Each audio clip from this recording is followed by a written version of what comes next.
अदालत के सामने अब तक मैंने जितने भी सबूत पेश किए हैं, उनके जरिए सिर्फ एक ही बात साबित होती है, रूपा देवी का खूनी राजा है, उनका कातिल राजा है, सिर्फ राजा।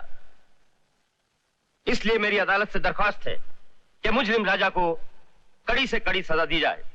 That's all, Your Honor. सरकारी वकील के जरिए पेश किए गए तमाम सबूतों और दलीलों के बुनियाद पर अदालत इस नतीजे पर पहुंची है कि रूपा देवी का कत्ल मुजरिम राजा ने ही किया है। लिहाजा अदालत जेर दफा 302 ताज़ीराते हिंद मुजरिम राजा को। ठहरिए योर ऑनर, इस केस के सिलसिले में मुझे आपसे कुछ कहना है। योर ऑनर, मदाखलत के लिए मैं माफी चाहता हूं और अदालत के सामने एक ऐसे आदमी को पेश करने की इजाजत चाहता हूं जिसके बयान से इस फैसले का रुख बदल सकता है। Order, order. योर ऑनर, मुजरिम राजा के कातिल साबित होने के सारे सबूत अदालत में पेश किए जा चुके हैं और अब सफाई की कोई गुंजाइश ही बाकी नहीं रह जाती। नो योर ऑनर, अगर अदालत का थोड़ा सा वक्त बर्बाद होने से किसी की जिंदगी बर्बाद होने से बच सकती है, एक बेगुनाह फांसी के तख्ते पर लटकने से बच सकता है, तो मेरा ख्याल है कि अदालत का यह फर्ज बनता है कि वो अपना यह फैसला थोड़ी देर के लिए रोक दे। इजाजत है।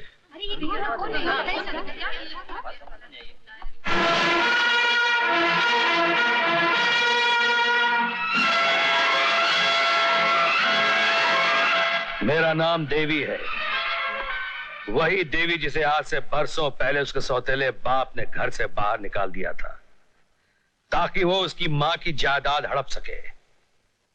वही देवी जिसे वक्त और हालात ने आज देवा बना दिया है। तुम गीता के बेटे हो? हाँ, मैं गीता मां का बेटा हूं और उसी गीता मां पे जुल्म करने वाला आज इंसाफ की कुर्सी में बैठा है और वो आप है जज साहब। और आज किस्मत का फैसला देखिए जज साहब, उसी गीता मां का बेटा आज इस कटहरे में खड़ा है अदालत के मुजरिम बनकर। राजा, मेरा बेटा। मत कहो अपनी गंदी जबान से मुझे बेटा। तुम्हारा बेटा तो उसी दिन मर गया था जब उसने जेल की सलाखों के पीछे जन्म लिया था। तुम्हारा बेटा तो उसी दिन मर गया था जब उसकी बेगुनाह मां इसी अदालत में चीख चीख कर कह रही थी कि मैं बेकसूर हूं और उसे खींचकर बंद कर दिया गया। तो आज ये पत्थर मोम कैसे बन गया? अरे इंसाफ का चोगा पहनकर बेइंसाफी करने वाले शैतान, आज मैं तुमसे कहता हूं कि यह खून मैंने नहीं किया, लेकिन तेरे सारे सबूत, तेरे सारे गवाह मेरे खिलाफ हैं। तो सुना दे अपने मुकदमे का फैसला, चढ़ा दे मुझे फांसी के तख्ते पर, ताकि हर पल हर घड़ी तेरा जमीर, तेरी आत्मा तुझे मौत की सजा सुनाती रहे। इंसाफ की कुर्सी में बैठकर सारी दुनिया के साथ इंसाफ करने वाले अगर कर सकता है तो कर इंसाफ अपने लहू से, अपने लहू से, अपने लहू से, योर ऑनर, मैं एडवोकेट अंजलि मुजरिम राजा के लिए डिफेंस लॉयर की हैसियत से पेश होने की इजाजत चाहती हूँ। ये रहा मेरा वकालतनामा।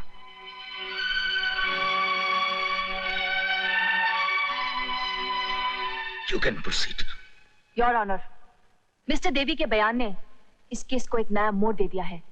मुलजिम राजा आपका अपना बेटा है, आपका अपना खून है, इसलिए आपको इस केस का फैसला करने का कोई हक नहीं है। मैं अदालत से दरख्वास्त करती हूँ कि इस मुकदमे के लिए एक नया जज अपॉइंट किया जाए। मुझे ना तो इस मुकदमे का फैसला करने का कोई हक है और ना ही इस कुर्सी पर बैठने का। Court is adjourned. Thank you.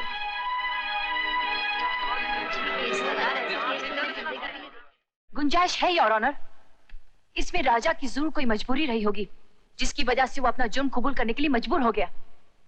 Your honour, हुआ ऐसा था कि जिस वक्त रूपा देवी का खून हुआ उस वक्त बंगले के अंदर एक ऐसा चश्मदीद गवाह मौजूद था जिसने अपनी आंखों से देखा कि जिस वक्त राजा बंगले के अंदर दाखिल हुआ खूनी अपना काम करके फरार हो चुका था। अगर ऐसा कोई गवाह मौजूद है तो मेरी फाजिल वकील उसे अदालत में पेश क्यों नहीं करती? मैं हूं वो चश्मदीद गवाह जिसने अपनी आंखों से खूनी को खून करते हुए देखा है योर ऑनर। तो आप बताइए ये खून किसने किया है? जरूर बताऊंगी योर ऑनर, लेकिन मेरी अदालत से दरख्वास्त है कि मुझे 10 मिनट की मोहलत दी जाए। मुझे यकीन है कि खूनी खुद अपने आप को कानून के हवाले कर देगा। अदालत आपको वक्त देती है।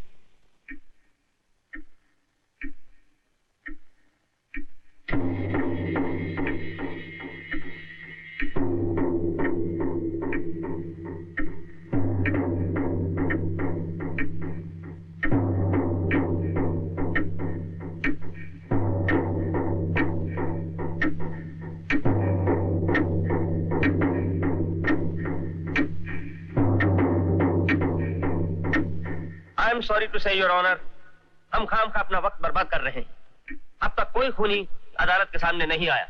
10 मिनट होने में योर ऑनर अभी 5 सेकंड बाकी हैं। 4, 3, 2, 1 और ये रहा आपका मुजरिम।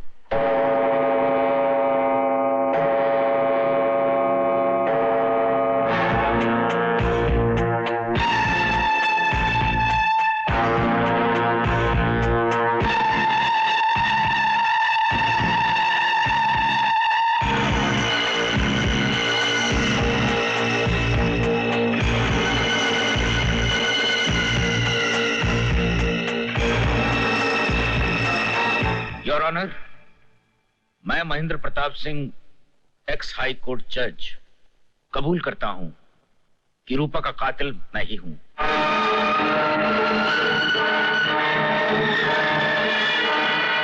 मैंने ही रूपा का कत्ल किया। मिस्टर महेंद्र प्रताप, ये बयान आप अपने होशो हवास में दे रहे हैं? होशो हवास? योर ऑनर, अफसोस तो यही है कि बरसों बाद मैं अपने होशो हवास पर काबू पा सका हूं। बरसों तक मैं कुछ लोगों के हाथों का खिलौना बना रहा। बरसों तक मकतूला रूपा और अपने दोस्त नूमा, हरद्वारी लाल जैसे दुश्मन के हाथों की कठपुतली बना रहा। जब मुझे मालूम पड़ा कि रूपा कई लोगों की जिंदगियां बर्बाद कर चुकी है और हरद्वारी लाल मेरा दोस्त नहीं दुश्मन है, तो मैं पछतावे की आग में जलता रहा। और फिर एक दिन अचानक एक 5 स्टार होटल से रानी का टेलीफोन आया। जज साहब, मैं रानी बोल रही हूँ। अंजलि की जान खतरे में है। जिम्मी के प्लान के मुताबिक रूपा अंजलि को लेकर उसके होटल जाएगी और वहां उसकी शादी जिम्मी से जबरदस्ती करवा दी जाएगी।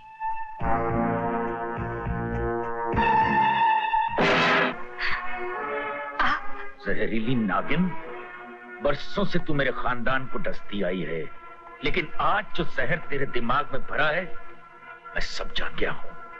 इससे पहले कि तू मेरी बेटी को डसे, मैं तेरा सर हमेशा हमेशा के लिए कुचल कर रख दूंगा। मैं नहीं छोड़ूंगा। रुक जाओ।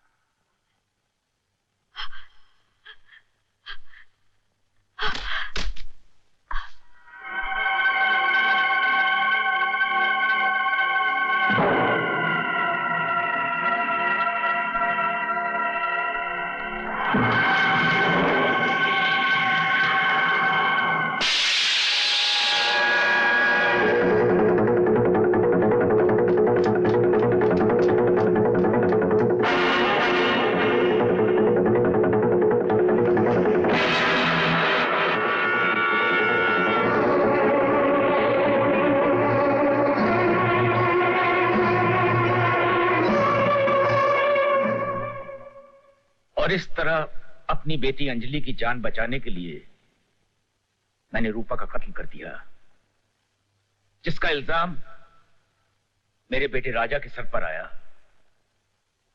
मैं तो मुजरिम हूं ही, कोई भी सजा भुगतने को तैयार हूं योर ऑनर, पर मुझे मुजरिम बनाने के पीछे हरद्वारी लाल और जिम्मी का हाथ है। इनके अपराध इतने घिनौने हैं कि मैं दरख्वास्त करता हूं कि इन्हें कड़ी से कड़ी सजा दी जाए। हाँ भाई, हाँ। भड़कते क्यों है को यार, बोलता हूं ना। जज साहब, ये सच है कि सारे फसाद की जड़ मैं हूं। दरअसल क्या है कि बरसों पहले मैं सड़क के किनारे बैठकर टायर के पंक्चर बनाया करता था और लोगों की जिंदगियां पंक्चर कर दिया करता था, लोगों के घर बर्बाद कर दिया करता था। और मुकद्दर की बात देखिए, आज तकदीर की नोकीले किले ने मेरी जिंदगी बर्बाद करके पंक्चर करके रख दी। ये जितने भी मुकदमे यहां चल रहे हैं, इन सब के पीछे मेरा हाथ है, हर कत्ल के पीछे मेरा हाथ है। और मेरे साथ ये जो रंगील बान वाला है जो बेटा बैठा है, उसका सबसे बड़ा हाथ है। हम दोनों को सख्त से सख्त सजा दी जाए, फांसी से बढ़कर कोई सजा हो तो वो दे दीजिए। हरद्वारी लाल और उसके बेटे जिमी को गिरफ्तार कर लिया जाए। जिमी को गिरफ्तार करना इतना आसान नहीं है।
राजा, शायद मैंने दुनिया में इसलिए जन्म लिया कि तुम्हें इंसाफ दिला सकूं, लेकिन कभी कभी इंसाफ स्याही की जगह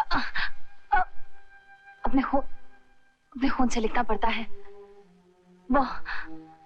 वो मैंने अपने खून से लिख दिया राजा। नई जिंदगी और रानी तुम्हें मुबारक।